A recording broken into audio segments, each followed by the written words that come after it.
Hei, apa yang terjadi denganmu? Mengapa tubuhmu jadi seperti itu? Wiswayai pada madang. Itu menjelaskan asalku ke dunia yang penuh dengan luka dan berdosa. Malam harinya ia bermimpi mendengar suaranya. Pergilah dari desa ini dan carilah seorang perempuan belah. Dialah yang akan menyembuhkannya. Pagi-pagi sekali setelah beribadah dan berolahraga, dia menempuh perjalanan menyusuri hutan hingga berhari-hari lamanya. Hingga pada akhirnya anak kecil itu kehabisan bekal. Dia pun menunjuk ke sebuah rumah desa. Pak, maaf, berilah saya sedikit air dan makanan. Hei, anak kecil dan busuk, pergi ke sini sekarang juga. Cepat, pergi. Nah, teman-teman, tahu gak kalian? Anak kecil itu sangat kehausan dan kelaparan.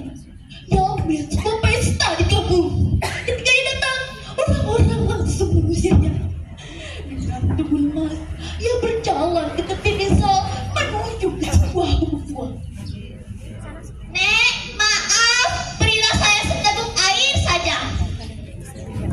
Enak, semalam aku bermimpi kalau aku harus memberikan makanan dan minuman kepada anak kecil yang tubuhnya penuh luka. Sepertinya itu kamu. Duduklah, aku akan mengambilkan makanan dan minuman. Anak kecil itu makan dengan lahap. Setelah makan, tiba-tiba saja tubuhnya sembuh seperti sedia kala. Enak, lihatlah, luka dan bau busuk di badanmu semuanya sudah hilang. Nek, aku juga pernah bermimpi mendengar suara kalau aku harus mencari seorang nenek. Mungkin neneklah yang dimaksud dalam mimpiku itu. Mungkin ini semua sudah menjadi takdir Tuhan. Semua yang terjadi ini tidak lepas dari kehendak Tuhan. Nek, mengapa para penduduk desa sini sangatlah sombong dan suka menghentikan anak yatim sepertiku? Anak penduduk desa sini memang hampir semuanya sombong dan juga mengusir warga yang kurang mampu. Dahulu nenek tinggal di tengah desa sana. Karena disuruh pergi, akhirnya nenek membuat gubuk tuan di desa sini. Nek, nanti malam bersiaplah meninggal sup. Akan ada banjir yang besar di sini. Tapi mana mungkin bisa ada banjir. Sekarang aku akan kembali ke desa sana. Malam pun tiba. Pesta yang diadakan pada penduduk kampung itu berlangsung sangat meriah. Anak itu datang dan memanggil para penduduk kampung. Permisi, selamat malam semua. Hei, anak kecil, pergi ke sini juga, atau kami tak segan bersikap kasar padamu. Kalian pasti tidak mengenaliku. Aku adalah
muncul dari dalam danau.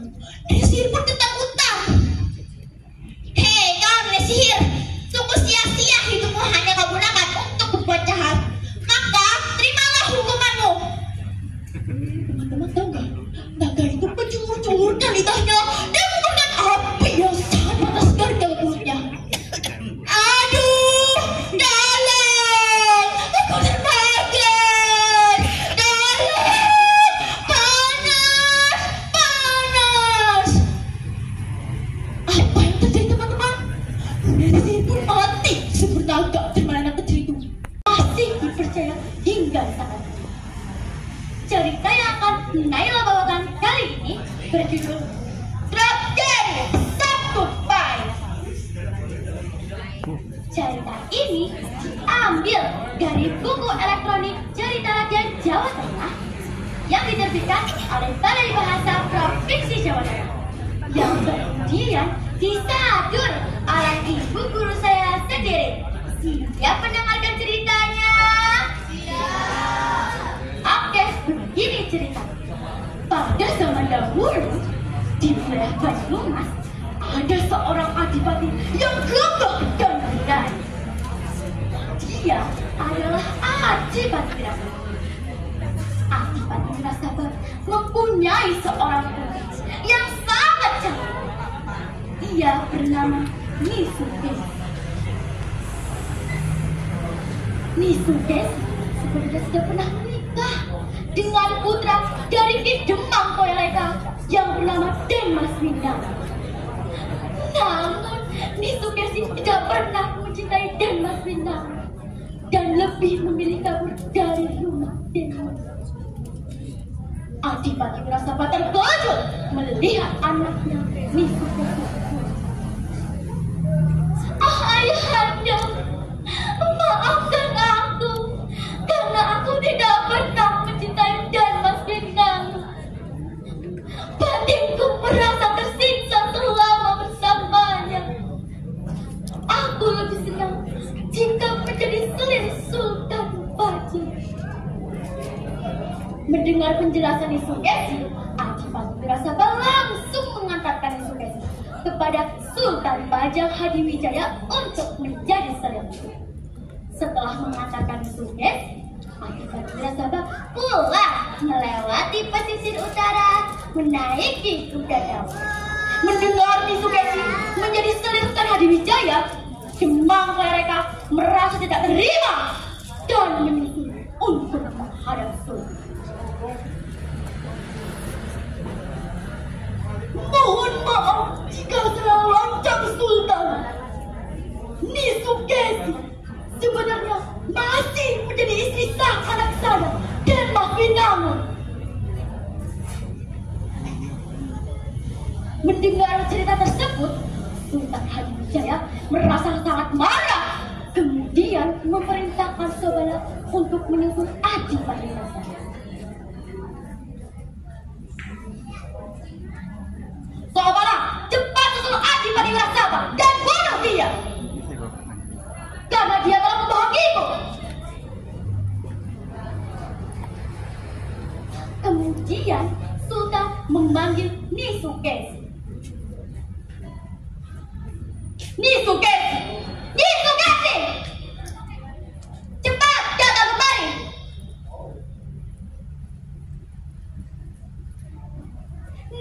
Kanjeng Sultan. Apa benar kamu masih menjadi istri Denmas Windang?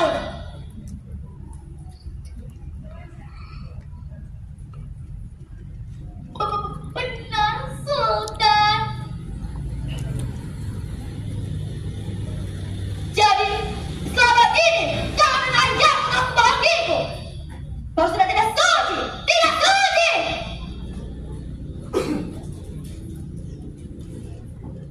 Mohon maaf, Sultan. Selama menikah, saya tidak pernah mencintai Denmas Windang. Sehingga saya masih suci, Sultan. Mendengar penjelasan Nisukesi, Sultan Hadiwijaya merasa bersalah.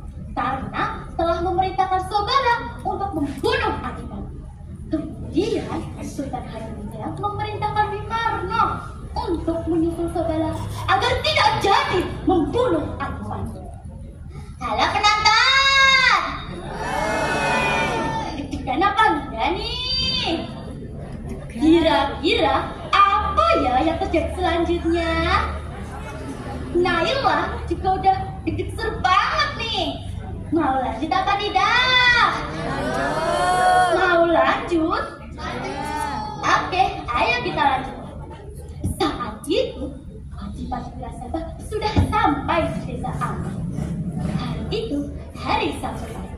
Adipati Wirasabah singgah di salah satu rumah balai malam dan disuguhi makanan pindang banyak. Lezat, jadi lapar ya penonton? Oke, ayo kita lanjut. Dari kejauhan, Sabala sudah bersiap-siap untuk membunuh Adipati. Namun, disusul oleh Winmarko dengan lambaian tangannya yang berarti jangan membunuh Adipati. Lur, sedulur, Sabala, hei, jangan bunuh Adipati, jangan. Nah, kalian makan pindang banyak dan jangan menaiki kuda daun. Ingatlah pesanku ini.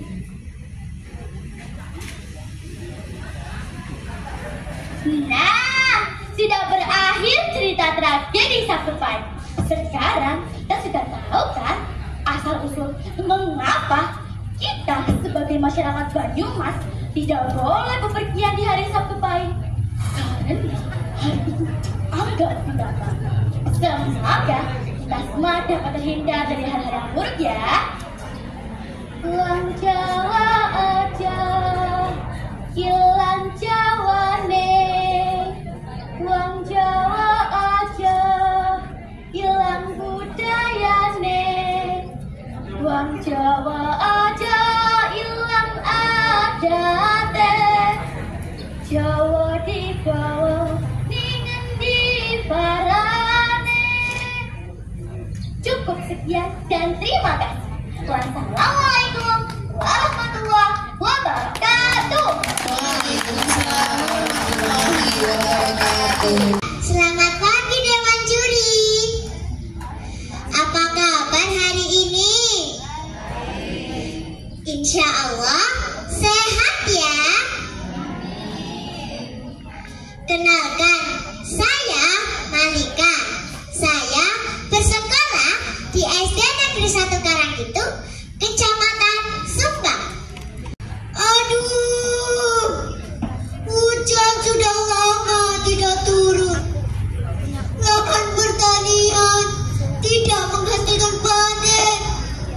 Bahkan tahun ini gagal panen lagi. Kemudian teman-teman, sang Adipati mencari petunjuk kepada Sang Maha Kuasa dengan bertapa di Gunung Agung, Gunung Selamet. Dalam pertapaannya itu, sang Adipati mendapat bisikan gaib. Wahai Adipati, negerimu akan terbebas dari bencana ini manakala seluruh penduduk Selarong berganti baju. Berganti baju? Apa ya maksud dari kata-kata bisikan itu? Bergegaslah Adipati ke rumah orang pintar. Wahai Aki, apa gerangan yang dimaksud bisikan itu? Menyuruh kami berganti baju agar terbebas dari bencana ini. Orang pintar itu berkata, Sang Adipati, engkau dan seluruh penduduk Selarong tanpa terkecuali harus berganti baju. Artinya seperti patik dasa bahu, bukannya muncul malah buntung. Jangan sampai ya teman-teman. Nah, begitulah asal mula Banyumas. Teman-teman sudah tahu kan? Sambal dikasih terasi, itu belajar namanya. Salam literasi. Ayo budaya dan membaca. Terima kasih sudah mendengarkan cerita Malika.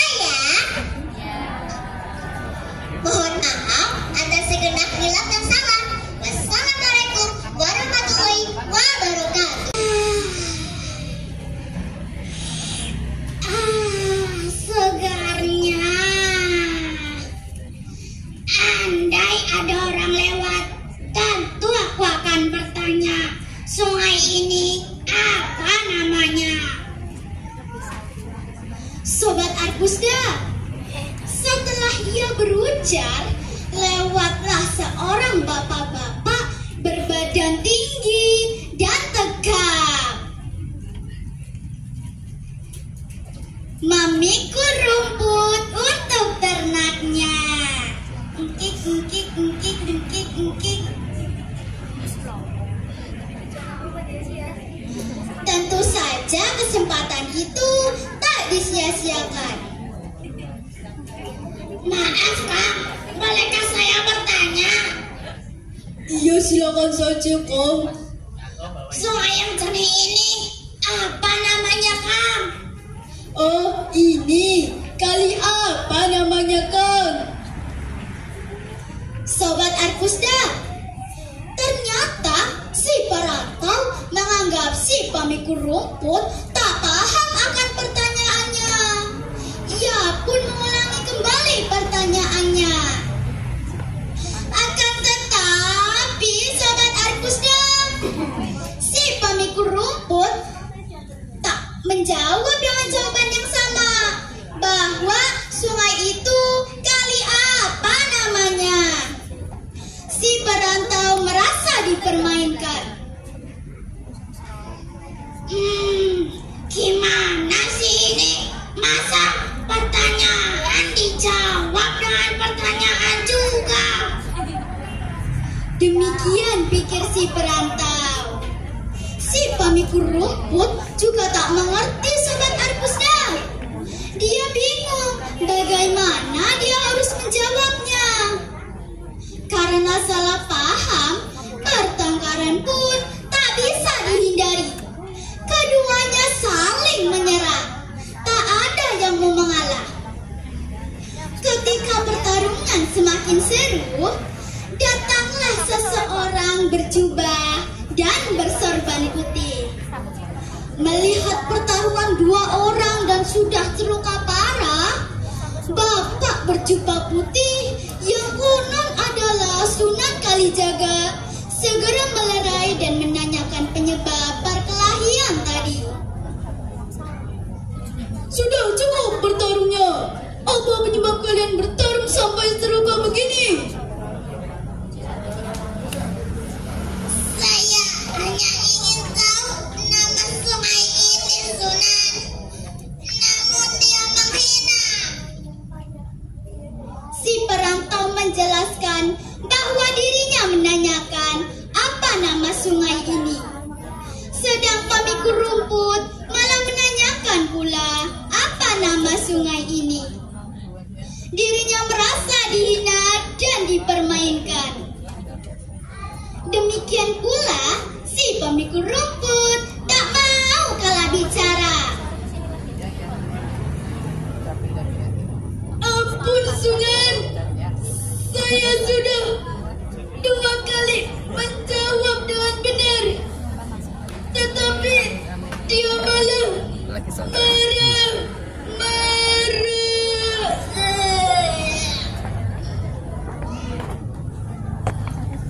Karena luka mereka yang cukup parah, akhirnya keduanya meninggal.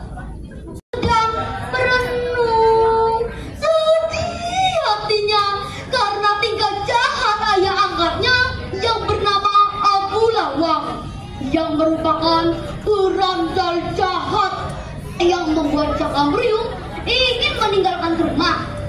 Jakamriung sebenarnya putra Adipati Munding Wilis dari negeri Galupakuan. Saat usia 4 bulan, Jakamriung diculik oleh Abu Lawang dan dia hingga remaja. Di tengah keheningan malam, Jakamriung berdoa dan memohon kepada Sang Pencipta. Gusti, berat sekali rasanya hidup ini. Gusti, saya mohon petunjukmu. Saat berdoa, tiba-tiba ada suara lirik berbisik di telinganya.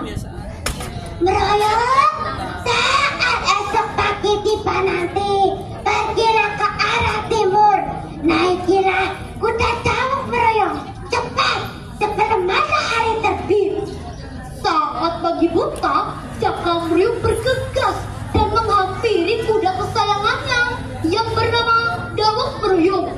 berdagang. Hei Wuk, Duk, ayo cepat hantarkan aku pergi ke arah timur ke hutan. Ayo cepat, cepat. Tukang, nggak mirip ya. Maklum, saya kan manusia, bukan kuda. Dengan memacu kudanya, Jakamryung sampai di daya luhur, di rumah Kim Ranggi, mantan prajurit Majapahit. Di rumah Kim Ranggi, Jakamryung belajar membaca, menulis, dan ilmu kanuragan. Jakamryung ialah pemuda yang cerdas, jadi cepat menyerap dan menguasai ilmu ajaran Kim Ranggi. Suatu hari, Kim Ranggi berpesan kepada Jakamryung, "Mroyung, kamu telah menguasai semua ilmu yang telah aku berikan. Sekarang saatnya kamu mengembara. Pesanku, carilah hutan Pakis Aji, babatlah hutan itu. Suatu saat nanti akan menjadi tempat yang berguna." Mroyung menjawab, "Baik, Ki, saya mohon doa restumu. Saya akan berangkat ke hutan Pakis Aji." Jakamryung berangkat dan rumah sekitar Kim Ranggi diberi nama Dukuh Panulisan karena disitulah Jakamryung belajar membaca dan menulis. Di tengah perjalanan, Jakamryung beristirahat di tempat yang hijau dan luas. Tempat tersebut diberi nama Kumalar, yang berarti tempat yang luas. Di tengah perjalanan, Jakamryung bertemu dengan Telakas yang memberi pesan bahwa hutan Pakis Aji sudah dekat, yaitu di sebelah selatan hutan negara. Jakamryung sudah sampai di pinggir hutan Pakis Aji. Tempat itu diberi nama Pejalangan karena di situ banyak sekali burung jalaknya. Selanjutnya, Jakamryung menyusuri sungai datar yang banyak sekali burung serwitinya. Petikan, maka dimakan di waktu malam. Tempat salah, mohon maafkan. Kami tutup dengan mengucap salam. Wassalamualaikum. Yang juga aktif dalam kepanduan dan sepak bola. Suatu hari saat Sudirman sedang duduk sendiri, datanglah seorang keling, yaitu sosok nenek tua renta yang berjalan tertatih-tatih dengan badan membungkuk, seraya mendekati Sudirman dan berkata, "Nger, bolehkah nenek memegang tanganmu?" Sudirman dengan agak ragu memberikan tangannya kepada si nenek. "Boleh nek, boleh, silahkan." Sang nenek memperhatikan guratan-guratan yang ada di tangannya, lalu meramalnya seraya berkata, "Nger, kelak kamu akan menjadi orang besar." Sudirman hanya mengangguk dan mengucapkan terima kasih sebagai tanda hormat. Tetapi Sudirman tidak terlalu memperhatikannya. Tak lama sang keling itu pergi meninggalkannya.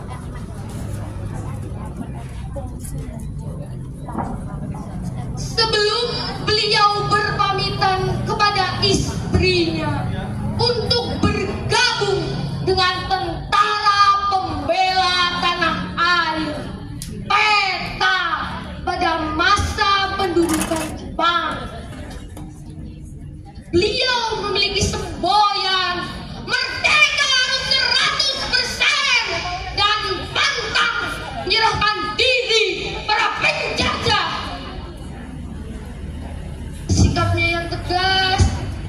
mudah menyerah serta kedekatannya pada rakyat membuat Sudirman bukan hanya dikenal sebagai panglima besar, tetapi juga sebagai simbol keteladanan nasional.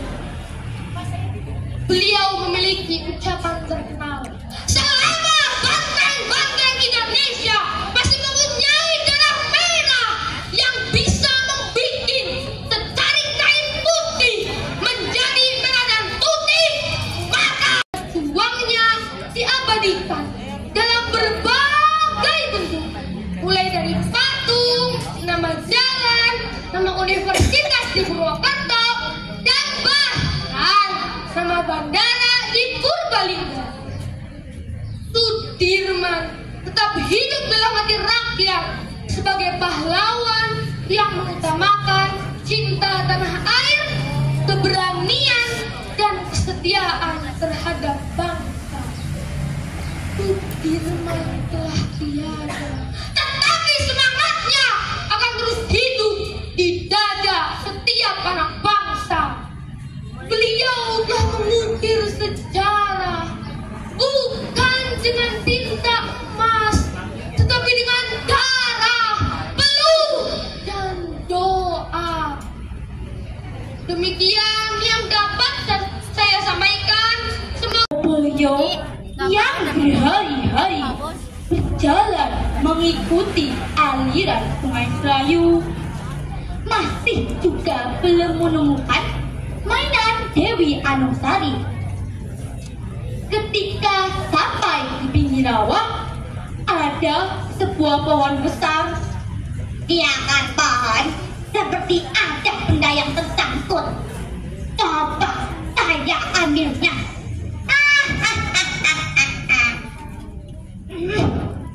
Benar, ini selendangnya Gusti Putri. Sekarang sebaiknya saya telusuri lagi aliran sungai ini. Teman-teman, tiba-tiba kaki Ki Jogoboyo tersandung benda yang tergeletak di tanah penuh lumpur. Kira-kira benda apa ya teman-teman? Yuk kita simak lagi ceritanya. Ini yang saya cari-cari, bonekanya Gusti Putri. Selendang dan boneka sudah ketemu. Akhirnya Ki Jogoboyo melanjutkan lagi untuk mencari kending. Ia terus berjalan tanpa mengenal lelah. Sesampainya di jembatan Lengkung 5 di pinggir Sungai Serayu. Ini kendaka yang saya cari. Kendaka kelihatannya enteng, tapi kok sulit diangkat. Apa jangan-jangan ada hantunya? Lebih baik saya pulang dan memberitahukan kepada Gusti Prabu. Kendaka, yaitu nama kending milik Dewi Anungsari.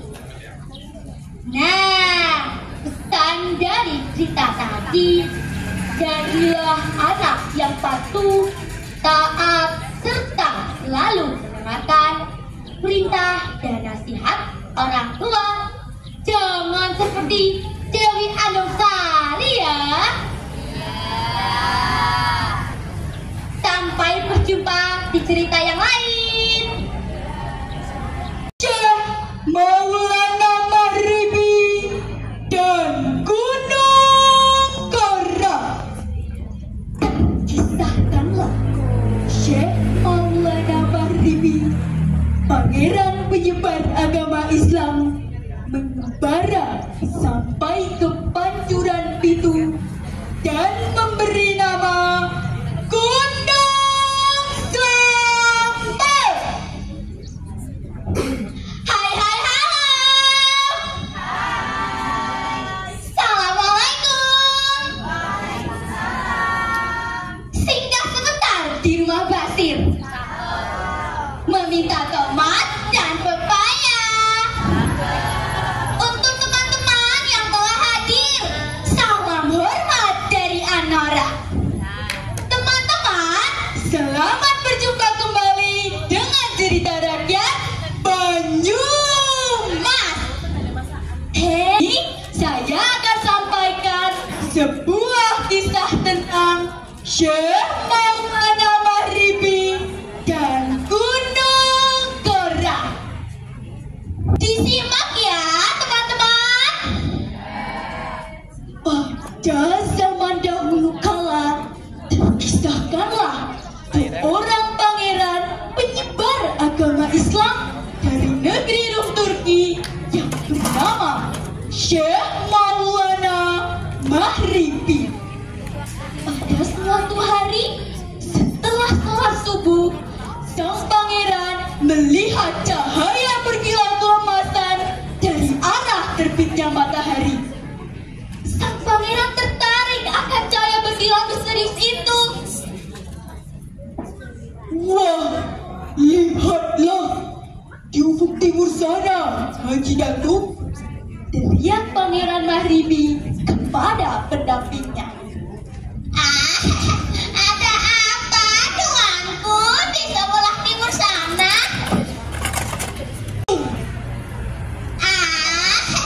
Begitu, tuanku. Ya, karena ada 7 pancuran di sini.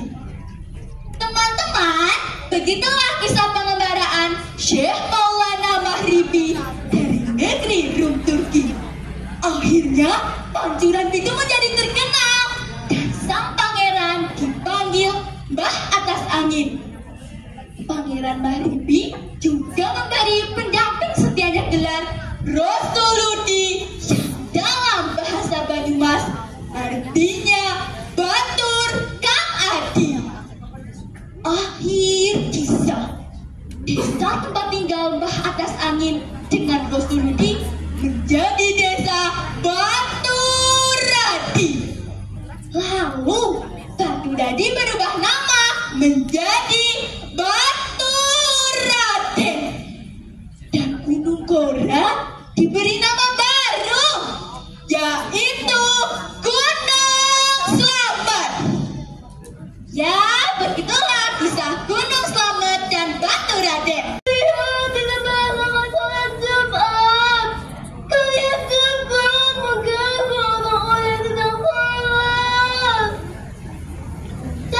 Kepada santrinya. Kelakuanmu tidak apa bedanya dengan seekor monyet jenaka dan sesat jatuh. Ucap Kiai kepada santrinya dengan nada keras tidak seperti biasanya. Teman-teman, setelah mengucap hal tersebut, para santri yang sedang mencarikan berubah menjadi monyet. Pak Kiai mempunyai ilmu yang sangat mumpuni, dan apa yang diucapkan menjadi kenyataan. Monyet-monyet yang hidup di sekitar masjid. Pesan disampaikan dari kisah ini adalah kita harus menjadi orang yang mempunyai pribadi dan berakhlak mulia, taat kepada Allah Subhanahu wa Ta'ala, kedua orang tua, Pak Kiai, Pak Ustadz, dan Bapak Ibu guru yang mengajarkan kita kebaikan. Teman-teman dan Dewan Juri mendengarkan lagu tadi, tentu kan sudah tahu kan cerita apa yang akan aku bawakan. Cerita ini sangat terkenal di Banyumas. Cerita ini ditulis oleh Selendang Merah yang bersumber dari literasi digital. Kali ini ceritanya berjudul Jaka Mruyung Berkelana. Bukankah aku membakar hutan itu untuk keselamatan kalian dari ular raksasa itu?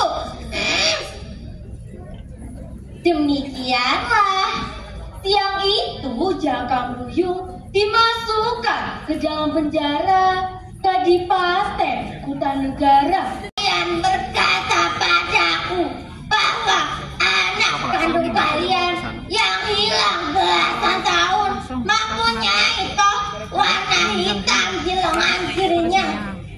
Nah, Cakam Ruyung itu mempunyai tanda lahir seperti itu. Seperti nanti kita akan kaya raya.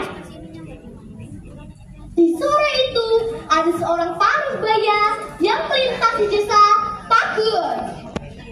Desa itu terlihat sepi mencekam.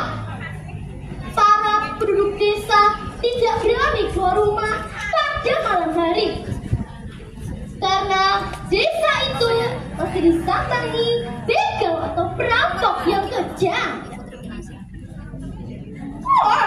Dalamnya beraninya orang itu keluar rumah pada malam. Hadapi aku, berandal suruh alasan begal kondang dunia akhirat sampai keluar angkasa. Lagi pahit. Pada akhirnya terjadilah pertarungan seru antara Ki Amung Salira dan Berandal Suruh Alasan dibantu oleh para komplotannya. Pada akhirnya Ki Amung Salira pun memenangkan pertarungan itu. Berandal Suruh Alasan dan para komplotannya pun meminta ampun kepada Ki Amung Salira.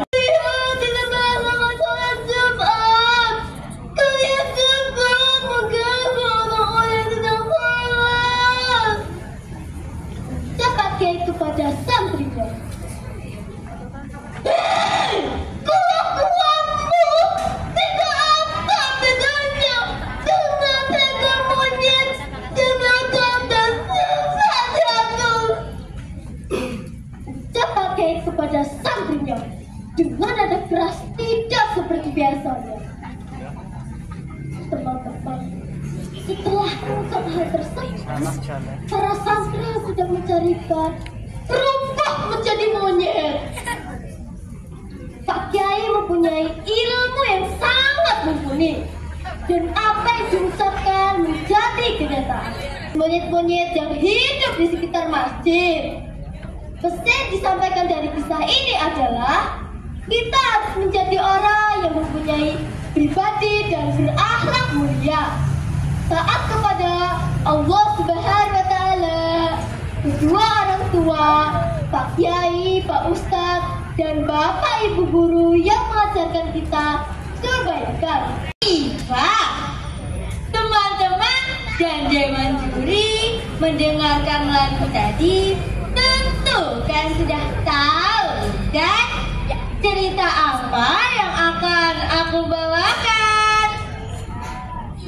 Cerita ini sangat terkenal di Banyumas. Cerita ini ditulis oleh Selendang Merah yang bersumber dari literasi digital. Kali ini ceritanya berjudul Cakam Ruyung Berkelana. Bukankah aku membakar hutan itu untuk keselamatan kalian dari ular raksasa itu? Demikianlah, siang itu Cakam Ruyung dimasukkan ke dalam penjara Kadipaten Kutanegara. Kalian berkata padaku bahwa anak kandung kalian yang hilang belasan tahun mempunyai toh warna hitam di lengan kirinya. Nah, Cakam Ruyung itu mempunyai tanda lahir seperti itu. Seperti nanti kita akan kaya raya. Di sore itu ada seorang parubaya yang melintas di desa Pager. Desa itu terlihat sepi mencekam. Para penduduk desa tidak berani keluar rumah pada malam hari, karena desa itu masih disambangi begal atau perampok yang kejam.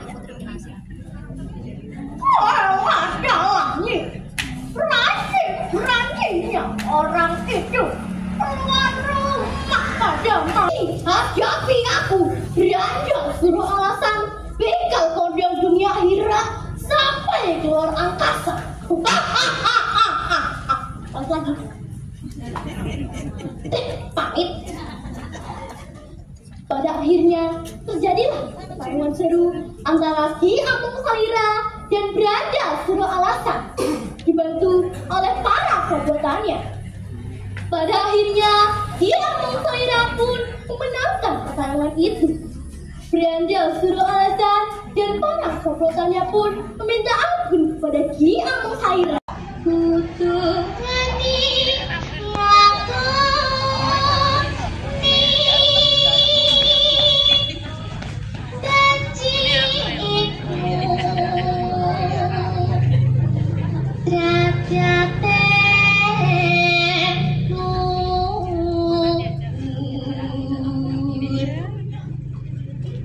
Assalamualaikum warahmatullahi wabarakatuh. Tinggal di sebuah istana yang megah dengan taman yang sangat indah. Kecantikan Putri Sinta Dewi sangat terkenal. Sudah banyak pangeran yang melamarnya, namun tidak seorang pun sanggup dengan syarat yang diajukan sang putri. Suatu hari, ada seorang pangeran yang kaya raya bernama Kidang Gadungan. Ia bermaksud untuk melamar Tuan Putri. Sesampainya di kerajaan, Prabu Arjunijaya kemudian berkata, "Ini rupanya keris pusaka Gunung Keling itu. Baiklah, Pati Gajah Mada, karena keris ini dibawa oleh burung Endra, maka keris ini aku beri nama Keris Gajah Endra. Pusaka Pendopo Panji Kabupaten Banyumas.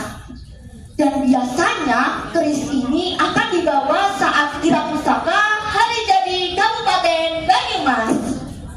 Jadi teman-teman, nilai kebaikan dari kisah ini adalah kita tidak usahlah menyimpan dendam. Dendam hanya akan membuat hati tidak tenang dan dapat mencelakai bukan saja matan. Dewan Juri sudah pernah ke sana belum? Kalau belum, besok saya ajak jalan-jalan ke Desa Teluk. Bener dong, masa bohong sih? Teman-teman, halo. Mana suaranya? Kok lemes sih? Itu yang di sana kok ngantuk? Kenapa? Makanya dengerin aku cerita. Di sini saya akan bercerita tentang asal-usul Desa Teluk. Aku bisa bernama Putri Sekar Ayu. Raja Narendra dan Ratu Prameswari menganggap putri mereka sudah cukup dewasa dan pantas. Ada hari ini membawa air ini karena aku ingin bercerita tentang kisah Desa Terakhir yang berjudul Siliwangi Adu Jago. Cerita ini diambil dari buku antologi Komunitas Literasi Banyumas. Belanda pun tiba di Padepokan. Mereka disuguhi adem goreng. Sahabat literasi, mau tahu bagaimana setelah pasukan Belanda menyantap hidangan dadul goreng? Ikuti saja ya ceritanya. Setelah pasukan Belanda menyantap hidangan dadul